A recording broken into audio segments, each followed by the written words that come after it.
Hello friends, welcome to my channel. आज हम इस वीडियो में संकरण प्रजनन की दूसरी विधि यानी पुंज विधि के बारे में विस्तार से चर्चा करेंगे। इससे पहले वाला जो वीडियो था उसमें हमने वंशावली विधि को अच्छी तरह से समझा था, तो आज हम पुंज विधि को विस्तार से पढ़ेंगे। पिछले वाले वीडियो को सपोर्ट करने के लिए आपका बहुत बहुत धन्यवाद और आशा करता हूँ इस वीडियो को भी आप उतना ही प्यार देंगे जितना पिछले वीडियो को दिया आपने। तो आप पढ़ाई को जारी रखें और साथ साथ हम मेहनत करते रहेंगे तो एक दिन लक्ष्य हमें अवश्य प्राप्त होगा, क्योंकि लक्ष्य विहीन जो मनुष्य होता है उसका जीवन में कोई सार्थकता नहीं होती। जब मनुष्य अपने लक्ष्य को प्राप्त कर लेता है तो ही लोग जो होते हैं उसकी प्रशंसा करते हैं और लोगों में या समाज में वो एक विशेष स्थान को प्राप्त कर पाता है। तो इन्हीं बातों के साथ चलिए शुरू करते हैं हम आज का अपना वीडियो। तो चलिए क्लास में संकरण प्रजनन की विधियों में आज हम पढ़ेंगे दूसरी विधि जिसका नाम है पुंज विधि। इससे पहले वीडियो में हमने वंशावली विधि को विस्तार से समझा था। आज हम पुंज विधि के बारे में विस्तार से चर्चा करेंगे। तो देखिए, पुंज विधि जो है सर्वप्रथम पुंज विधि नीलसन एहल ने दी और कब दी? 1908 में। सबसे पहले पुंज विधि देने वाले जो वैज्ञानिक थे वो थे नीलसन एहल और इन्होंने ये विधि दी 1908 में। 1908 में पुंज विधि नीलसन एहल ने दी। इस विधि में किया क्या जाता है? तो देखिए, इस विधि में समष्टियों को पुंज में उगाते हैं। जितनी भी समष्टि होती हैं उनको पुंज में उगाते हैं और बीजों को भी पुंज में ही प्राप्त करते हैं। समष्टियों को भी पुंज में उगाएंगे और बीजों को भी पुंज में ही प्राप्त करते हैं। पुंज विधि की प्रक्रिया देखते हैं। देखिए, इसमें भी प्रथम वर्ष से लेके 14वें वर्ष तक की क्रियाएं हैं और F1 पीढ़ी से F13 पीढ़ी तक ये पूरी प्रक्रिया चलती है। प्रथम वर्ष की क्रिया क्या है? इसमें प्रथम वर्ष में दो जनक लेते हैं, एक को P1 मानते हैं, दूसरे को P2 मानते हैं। P1 और P2 के मध्य में क्या करवाया जाता है? संकरण करवाते हैं। तो पहली क्रिया है, प्रथम वर्ष की पहली क्रिया है कि दो जनक लेने हैं और दो जनक लेके उनके मध्य में हमें संकरण करवाना है। संकरण करवाते हैं। संकरण करवाने के बाद में हमें जो इनसे बीज प्राप्त होंगे या संतति प्राप्त होगी उसे हम कहेंगे F1 पीढ़ी। F1 पीढ़ी में क्या करना है? तो F1 पीढ़ी में जो बीज प्राप्त होते हैं इन बीजों को समुचित दूरी पर लगाएंगे। समुचित दूरी पर लगाने का कारण जो पहली विधि में था वही है कि अधिक से अधिक बीजों का उत्पादन हो सके। तो समुचित दूरी पर बीजों को लगाएंगे और साथ ही साथ इनकी जो कटाई और मंडाई है वो भी पुंज में ही करते हैं। कटाई और मंडाई को भी पुंज में करेंगे। कटाई भी हमें पुंज में करना है, समूह में करना है, और इनकी जो मंडाई है या बीजों को प्राप्त करना है वो भी पुंज में ही करना है। ये प्रथम द्वितीय वर्ष की क्रिया समाप्त। इसके बाद में तृतीय वर्ष में क्या करना है? तीसरे वर्ष में देखो, यहाँ जब हम बीजों को समुचित दूरी पे लगा के इनकी कटाई कर लेते हैं और बीज प्राप्त कर लेते हैं, तो बीज जो हमें प्राप्त हुए वो है F2 पीढ़ी। F2 पीढ़ी की क्रिया क्या है? F2 जो बीज हमें प्राप्त हुए हैं इन बीजों को व्यापारिक फसल के रूप में उगाना है। व्यापारिक फसल जैसे कॉफ़ी होती है, चाय होती है, इनमें एक एक पौधों की बहुत इंपॉर्टेंस होती है, एक एक पौधों की बहुत केयर की जाती है। उसी तरह हमें भी इन बीजों से जो पौधे निकलते हैं उन पौधों की विशेष रूप से देखभाल करनी है। तो व्यापारिक फसल के रूप में इनको उगाना है। तो F2 बीजों को व्यापारिक फसल के रूप में उगाते हैं और साथ ही साथ इनकी कटाई और मंडाई दोनों पुंज में करते हैं। इसलिए इस विधि का नाम पुंज विधि है, क्योंकि यहाँ पे जो क्रियाएं की जा रही हैं वो पुंज में की जा रही हैं, एक समूह में की जा रही हैं। इसके बाद चलते हैं हम चतुर्थ वर्ष में। चतुर्थ वर्ष में कौन सी पीढ़ी प्राप्त हुई हमें? F3 पीढ़ी। F3 पीढ़ी में क्या है? क्रियाएँ वही F2 की क्रिया को दोहराना है। यहाँ F2 की क्रियाओं को दोहराना है। क्या करना है? तीसरे वर्ष की जो क्रिया, तीसरे वर्ष में क्या क्रिया की हमने? तीसरे वर्ष में हमने F2 बीजों को व्यापारिक फसल के रूप में उगाया और उगाने के बाद में इनकी कटाई और मंडाई पुंज में की, जिससे हमें बीज प्राप्त हुए। अब ये जो बीज थे इनको चौथे वर्ष में, चतुर्थ वर्ष में क्या करना है, इन बीजों की साथ में F2 की क्रियाओं का ही वापस दोहरान करना है, यानी व्यापारिक रूप फसल के रूप में उगाना है और कटाई और मंडाई दोनों पुंज में करने हैं। 5वें वर्ष में भी वही F2 की यानी इसी क्रिया को वापस दोहराना है। 6वें वर्ष में भी F2 की क्रियाओं का दोहरान और 7वें वर्ष में भी F2 की क्रियाओं का दोहरान करना है। तो इन 4 वर्षों तक जो हमने तीसरे वर्ष में क्रिया की वो ही क्रिया दोहराते जाना है। इसके बाद में देखो 8वें वर्ष में F7 जो पीडी हमें मिलेगी, तो 8वें वर्ष में क्या करना है, इतनी क्रिया दोहराने के बाद में हमारे पास में बहुत अधिक बीज हमें प्राप्त हो गए हैं। इन बीजों में से हमें 30 से 35 हज़ार पौधों या बीजों को हमें समुचित दूरी पर लगा देना है। कितने बीजों को लगाना है, 30 से 35 हज़ार बीजों को या पौधों को समुचित दूरी पे लगा देंगे।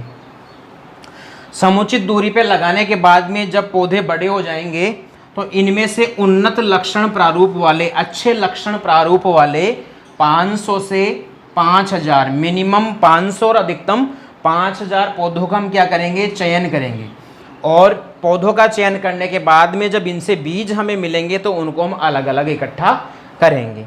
ये 500 या 5000 पौधे जो हमने लिए हैं, इन सभी के बीजों को अलग अलग पैकेटों में इकट्ठा कर लेंगे, रख लेंगे हमारे पास। इसके बाद में है 90 वर्ष की क्रिया।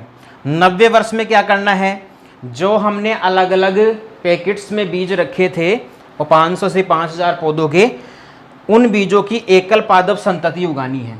एकल पादप संततियाँ उगानी है, यानी कतारों में लगा देंगे। एकल पादप संतति इनकी बनाकर हम पौधों को लगाएंगे।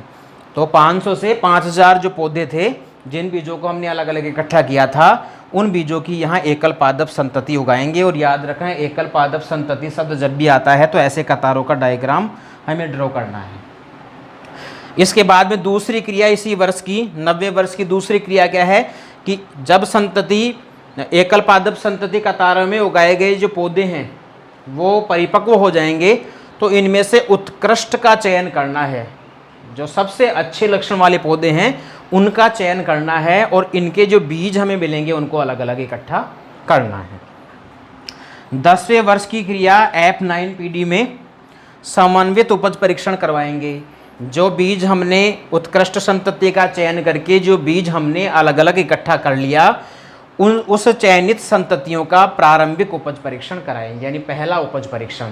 इस उपज परीक्षण में क्या ध्यान में रखा जाएगा कि फसल से जिस लक्षण के लिए हमने संकरण किया है वो लक्षण इस फसल के बीजों में आया या नहीं आया, तो इसलिए प्रारंभिक उपज परीक्षण करवाएंगे। तो 4 अलग अलग खेतों में बीजों को डाल के प्रारंभिक उपज परीक्षण करवा लेते हैं। इसके बाद में आगे देखिए 11वें से 13वें वर्ष तक, यानी F10 से F12 पीडी तक समन्वित उपज परीक्षण करवाना है। तो पहली क्रिया है सर्वोत्कृष्ट, यानी अच्छे से भी अच्छा, अच्छी जो संतति है उसमें से भी और उत्कृष्ट जो संतति है, तो कुछ संततियों का समन्वित उपज परीक्षण करवाएंगे। सर्वोत्कृष्ट जो कुछ संततियां हैं उनका समन्वित उपज परीक्षण करवाते हैं। और दूसरी क्रिया क्या है कि मानक से उत्कृष्ट संततियों को किस्म के रूप में विमोचित करते हैं। जो हमने मानक लिया था, ये जनक लिए थे, इन जनकों को हमने माना था कि जब संकरण पूरा हो जाएगा तो इनसे अच्छे लक्षणों वाली हमारे पास में समष्टि होनी चाहिए। तो जो मानक है ये, इस मानक के साथ में कंपेयर करेंगे और जब हमें लगे कि ये उत्कृष्ट संतति है, मानक से भी उत्कृष्ट है, तो फिर इसका किस्म के रूप में विमोचन कर देंगे, इस किस्म का नाम दे देंगे और इसका विमोचन कर दिया जाएगा। और अंतिम 14वें वर्ष में F13 जो पीडी बनेगी, 14वें वर्ष में क्या करना है, विमोचित फसल का गुणन व वितरण करेंगे। विमोचित जो फसल है इसका गुणन करेंगे, यानी बीजों की संख्या को बढ़ाने के लिए खेतों में उगाएंगे बड़े समूह में, और जब बीज अधिक मात्रा में हमें प्राप्त हो जाएंगे तो फिर इनका वितरण कर दिया जाएगा। तो ये है पुंज विधि। एक बार दोबारा देखते हैं, यहीं पे क्लास में आपको याद हो जाएगी ये। तो देखो, पहले विधि में पेरेंट्स लेते हैं P1 और P2, P1 और P2 के मध्य में क्या करवाया हमने, संकरण करवाया दो जनकों के बीच में। संकरण करवाने के बाद में F1PD में बीज मिले, दूसरे वर्ष की क्रिया बता रहा हूँ। F1PD में बीज मिले, प्राप्त जो बीज हैं समुचित दूरी पर लगा देंगे, कटाई और मंडाई पुंज में कर देंगे। इसके बाद में तीसरे वर्ष में जो F2 बीज हमें मिले हैं, F2 बीजों को व्यापारिक फसल के रूप में उगाएंगे और इनके कटाई और मंडाई किस में करेंगे, पुंज में करेंगे। अब यहाँ से चौथे वर्ष में F2 की क्रियाओं का दौरान, पाँचवें वर्ष में F2 की क्रियाओं का दौरान, छठवें वर्ष में F2 की क्रियाओं का दौरान और सातवें वर्ष में भी F2 की क्रियाओं का दौरान, ये 4 जो लाइनें हैं आपको ऐसे के ऐसे लिख देनी है।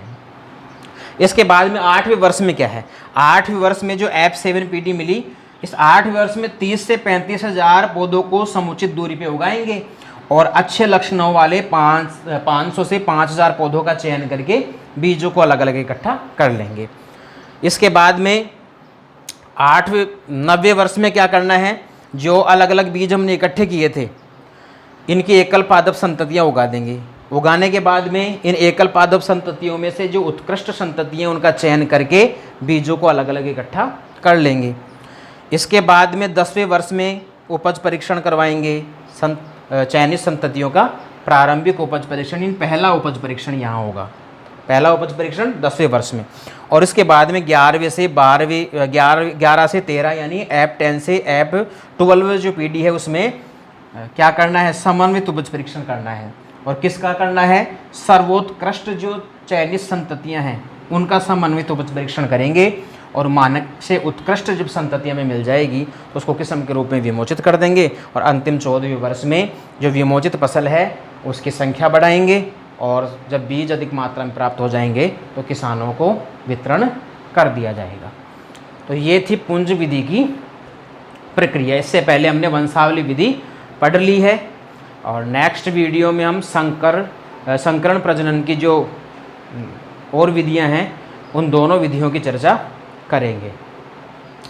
तो वीडियो यदि पसंद आया है तो वीडियो को लाइक करें और चैनल को सब्सक्राइब कर लें।